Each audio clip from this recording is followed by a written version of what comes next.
भाजपा के कैसरगंज सांसद ब्रजभूषण शरण सिंह का राज ठाकरे को खुली चुनौती। उत्तर प्रदेश की जमीन पर कदम नहीं रखने दूंगा।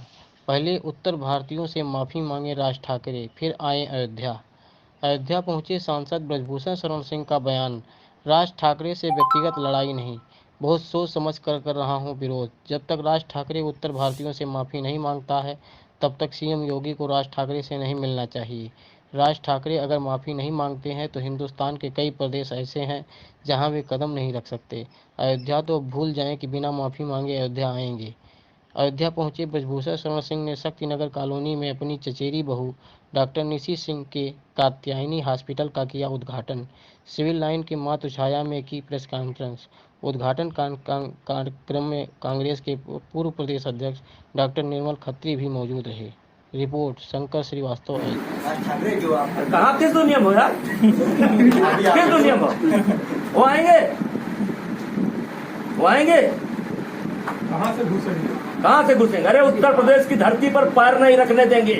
उत्तर प्रदेश के धरती पर पैर नहीं रखेंगे। आना छोड़ दो। टपक पड़ेंगे तो हनुमान जी आसमान में लौट लेंगे। ये एक दरबे के अंदर रहते हैं। ये मुंबई से बाहर नहीं निकलते हैं। पहली बार ये निकलने की कोशिश की है।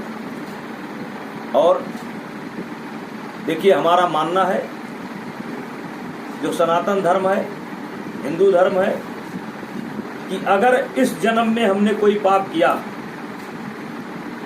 अगर इस जन्म में हमने उसकी क्षमा की लिए कोई काम नहीं किया, तो हमको अपने किए गए कर्मों के अनुसार दूसरा जन्म लेना पड़ता है। और ये पाप तो राज ठाकरे ने इसी जन्म में किया है। और पहला आंदोलन है, न सत्ता पाने के लिए है और न सत्ता उखाड़ने के लिए। ये केवल अन्याय के विरोध में है और उत्तर भारतीयों के स्वाभिमान के लिए है। और मेरी कोई चाह नहीं है।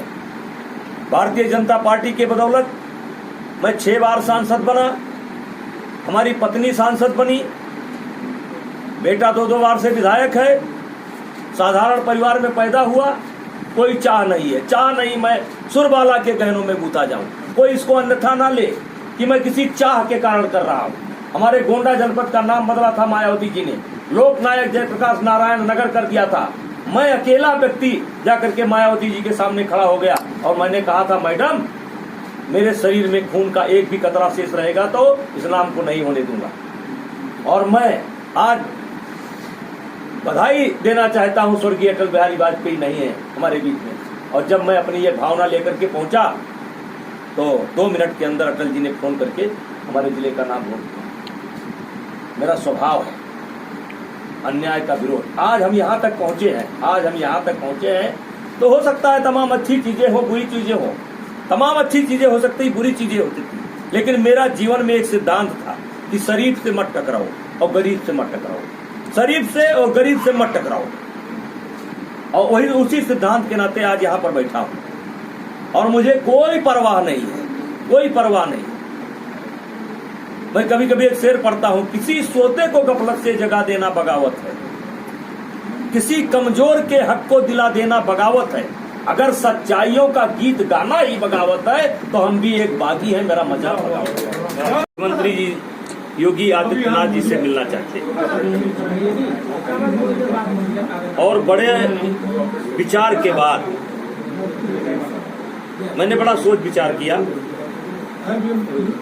कि विरोध करूं कि ना करूं, लेकिन मैं अपने आप को रोक नहीं पाया। और मैंने एक निवेदन किया कि जब तक राज ठाकरे उत्तर भारतीयों से माफी नहीं मांगता है, तब तक हमारे मुख्यमंत्री जी को नहीं मिलना चाहिए। और ये साथ ही साथ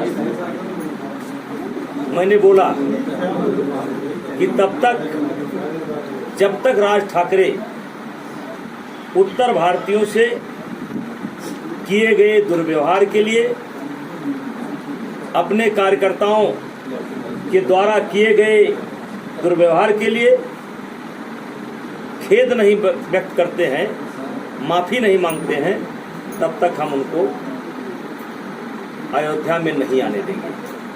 आज स्थिति ये है कि यदि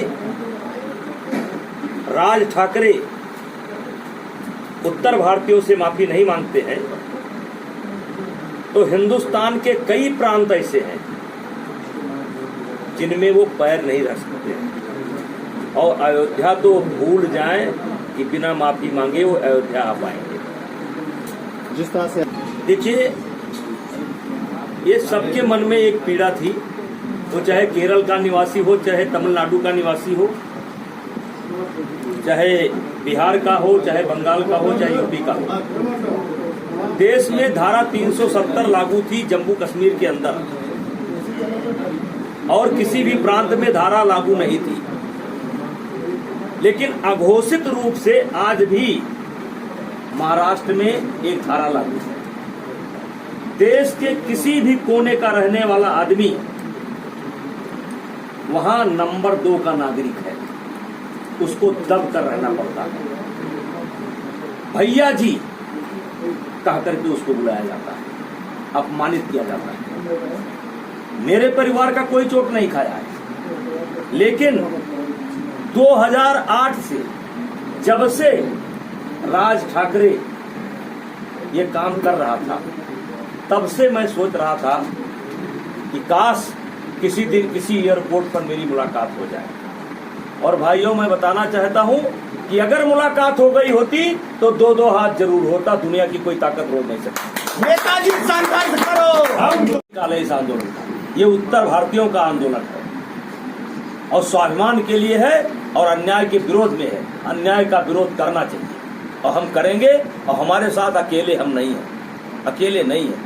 आज किसी को ये गलतफहमी नहीं होनी चाहिए कि मैंने 5 लाख कहा है तो 5 लाख नहीं होगा, ये गलतफहमी नहीं होनी चाहिए। मैंने तैयारी बैठक की थी, मात्र 12 घंटे के काल पर जो है 1 लाख आदमी वहां पर इकट्ठा हुआ था, और मैं तो ऑप्शन पर ऑप्शन देता जा रहा हूं कि मैंने पहला ऑप्शन दिया कि आप उत्तर भारतीयों से माफी मांग लीजिए।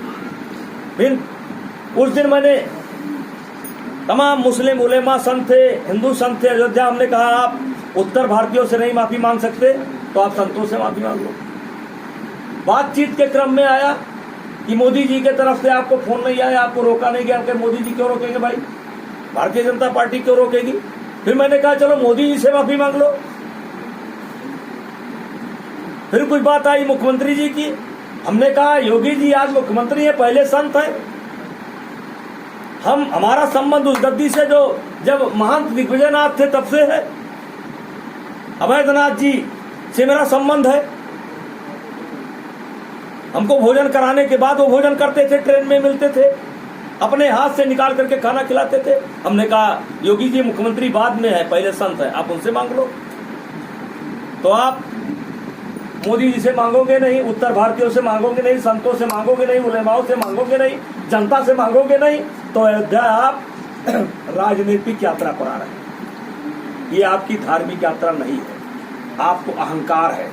जब तक अहंकार खत्म नहीं होता है तब तक धार्मिक नहीं हो पाता है।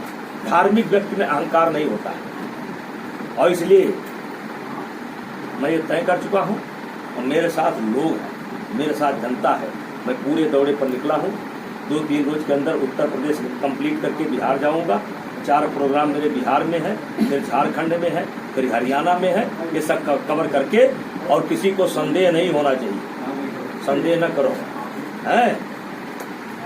अच्छा, वो देखिए मनसे कार्यकर्ता जब बाला साहब थे, शिवसेना थी, ये मनसे के लोगों ने पिटाई किया।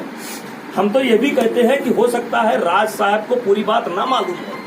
हम ये कहते हैं हो सकता है कि पूरी बात ना मालूम हो, मैं उनको मालूम कराऊंगा। देखो आप 70-80 हजार लोग प्रभावित हुए। मेरे पड़ोस गांव के 300 लोग रहते थे, आज देखिए घर में बैठे हैं।